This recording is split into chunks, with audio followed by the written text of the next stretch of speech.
Hello, how we doing today, guys? Today we're gonna be reviewing an album, Sgt. Pepper's Lonely Hearts Club Band by the Beatles. So this album is very near and dear to my heart. It has played a significant role in my life this past couple of years, and I wanted to talk about it because I think it's a great album. I think it is top tier, um, with lots of twists and turns. It's kind of like a roller coaster.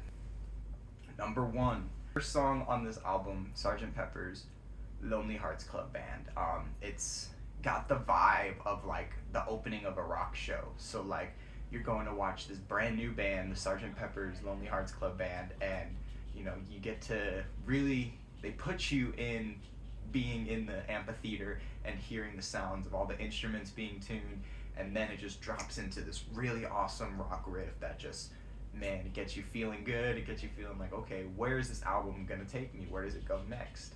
Which leads perfectly into the second song, which is A Little Help from My Friends, which has this nice lead in from the instruments before that just makes this next one just sound so much sweeter. Which the vibe of this one is very friendly and also a little bit hinting towards some drug use that I think they were definitely doing at the time.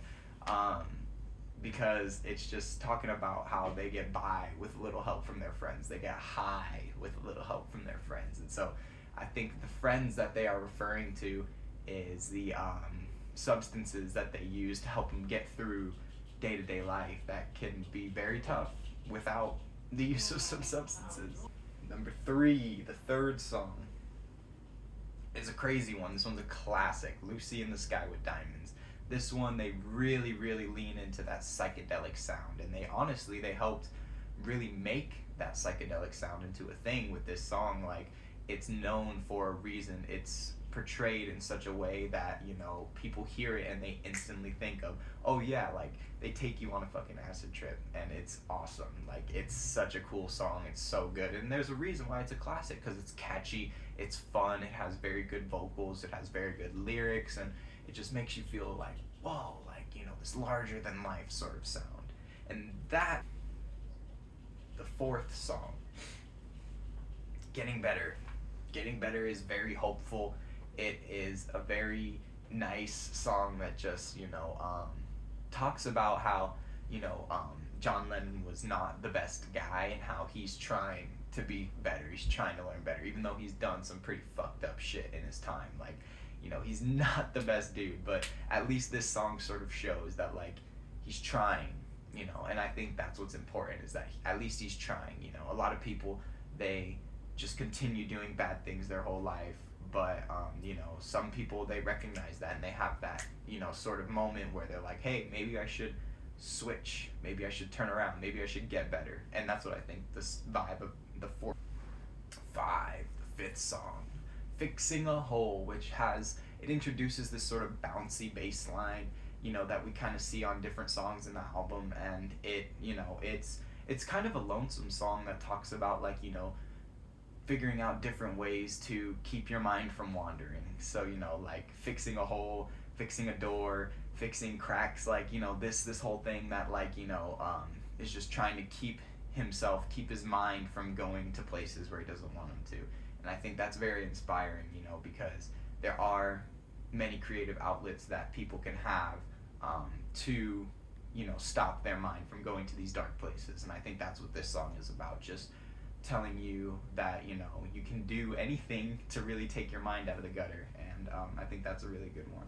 The sixth song, She's Leaving, which is very sad. It's a very bittersweet song that has this nice little harp intro, and then it leads into this whole sort of orchestra sort of, like, music notes that they have. And it's just a very nice story with really good lyricism that just describes a girl leaving home, leaving her family, and the family realizing what they were doing was wrong, and them being sad about it. It is very sad. It's a very sad song, and it definitely takes a turn from the other songs that the album started off with, and really, like, just slows it down. I feel like on the roller coaster, this is just like a nice slow descent that takes us into number 7, Mr. Kite. What, this song is so weird, such a weird song, but it's so cool because it has that bouncy, bass that sort of comes in from Fixing a Hole, and it's just a wild turn, and it really shows the Beatles just not giving a fuck. Like, they don't care. They're gonna make what they want to make. They're gonna do whatever kind of sounds that they see fit, and I think that's so inspiring. That's so inspiring for any musician out there. Like, it really doesn't matter. You can be the Beatles and make something that sounds like it came out of a damn circus. You can smell the popcorn and the hot dogs and the cotton candy. Like, it really just takes you to that sort of place in mind, and I think it's a really good song. With eighth song, Within You Without You, is just such a wild track. It really takes you to the trip that the Beatles took to India to go meditate and stuff like that. They really bring you into that with the, I forget what that guitar is called, but it's like that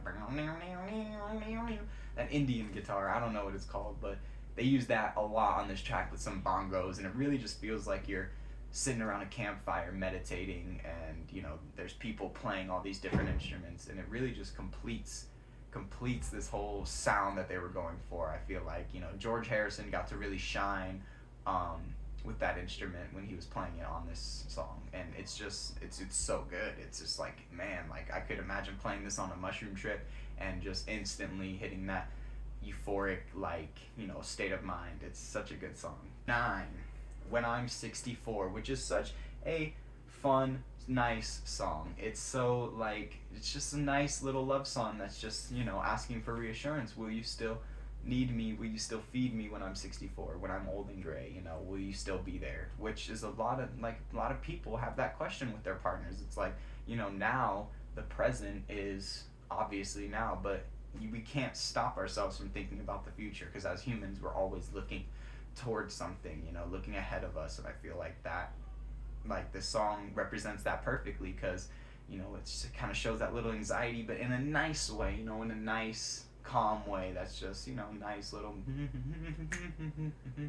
it's a fun little song. 10, Lovely Rita Mita Maid, which is the only song that is possible through rhymes by British accent, because if we say Lovely Rita Meter Maid, it doesn't really flow that well, but Mita Maid, Rita Mita, it's that British accent coming in. It's British people are very lucky in that sense, where they can make new things rhyme, new words rhyme. But it's a very catchy song. It's a very catchy, nice, classic Beatles, love song, where they're talking about some girl who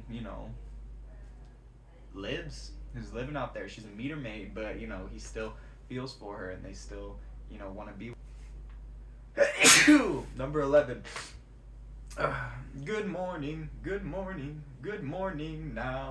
Good morning. It's really, like, this song really encapsulates like that feeling of just waking up to a brand new day. You hear the rooster crows, you hear the animals, like you're on a farm, and it just has these crazy sounds that lead with this catchy sort of almost rap like verse parts, where they're like really just spitting these bars, which is like, hey, I love to hear that. I love hip hop, and I love, like, how they could definitely have influenced some hip hop with that, and that's super awesome with that. They have really good flow, really good rhymes, and it's just a good concept for a song.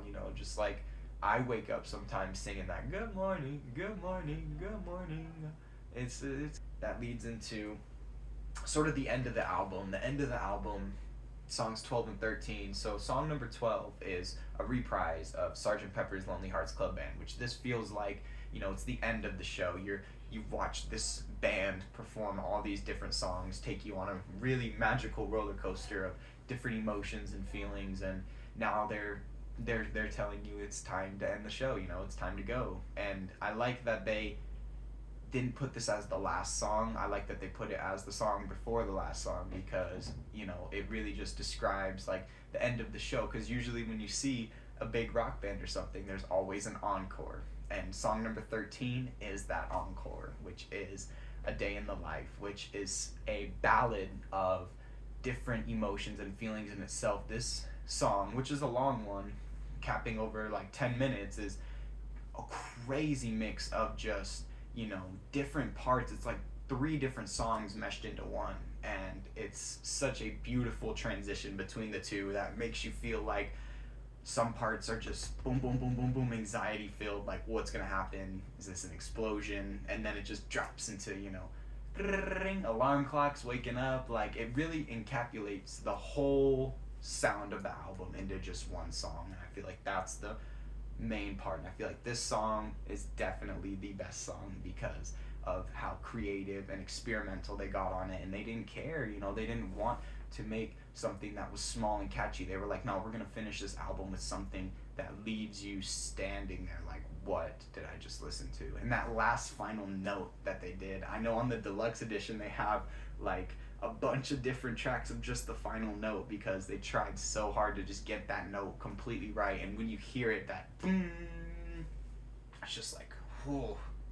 But then the only problem I have with this song is after, a couple seconds after the song officially ends, it goes into this like sort of loop sounding like record skipping sound that's just, you have to hear it for yourself. It's weird, it's creepy, and there's no real reason for it. I don't know why they put this in there or left this in there, but hey man, the Beatles are the Beatles, who we can't really describe their thought process. They are their own force of nature to be reckoned with.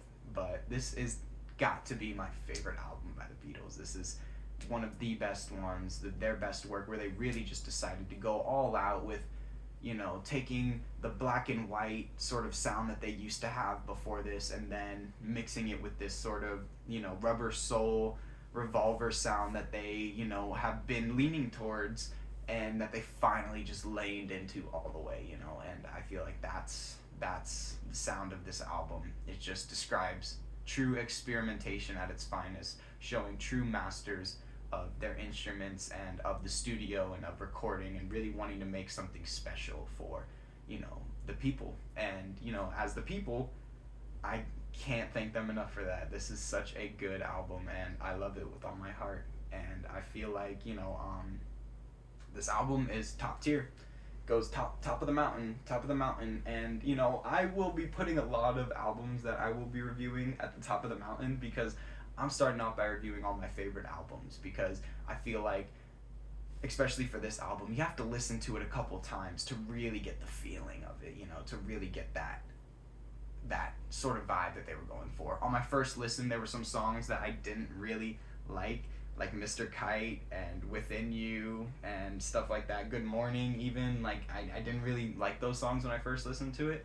But then after a couple more listens, I was like, okay, yeah, I can get down with this. So, I hope to see you guys in the next one. Thank you so much for listening to me yap about the Beatles for however long this video is. But I love you guys so much. Thank you for watching. I will see you in the next one. Goodbye.